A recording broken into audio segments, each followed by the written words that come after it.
Hi guys, this is Jammu Lifestyle. Please subscribe. இப்போ நம்ம வந்து என்ன டிஷ் பார்க்க போகிறோம் அப்படின்னா பூசணிக்காய் பொரியல் தான். இதுக்கு வந்து திங்ஸ் வந்து ரொம்பலாம் தேவையில்லைங்க. வெங்காயம், பச்சை மிளகா, கறிவேப்பிலை அவ்வளோதான்.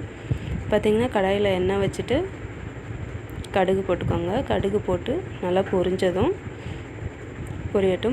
பார்த்திங்கன்னா கறிவேப்பிலை, பச்சை மிளகாய் ரெண்டையும் ஆட் பண்ணிக்கலாம். ஆட் பண்ணிவிட்டு வெங்காயமும் அதோடவே சேர்த்து ஆட் பண்ணிக்கோங்க. ஆட் பண்ணிவிட்டு நல்லா பச்சை மிளகாயும் வெங்காயமும் நல்லா வணங்கட்டும். நல்லா வணக்கி விடுங்க.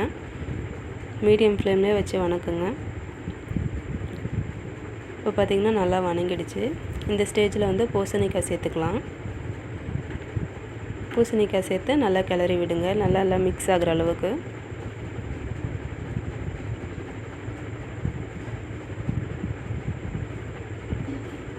ஒரு 2 நிமிஷம் இப்படியே வணக்கி விடுங்க. இப்போ வணங்கினதுக்கப்புறம் பார்த்திங்கன்னா தண்ணி ஆட் பண்ணிக்கலாம். இதுக்கு வந்து நிறைய தண்ணி ஊற்றிடக்கூடாதுங்க. கொஞ்சம் கொஞ்சமாக தான் தண்ணி ஊற்றி கிளறி விடணும். ஃபஸ்ட்டு தண்ணி கொஞ்சமாக ஆட் பண்ணிக்கலாம். பண்ணிவிட்டு உப்பும் சேர்த்துக்கோங்க.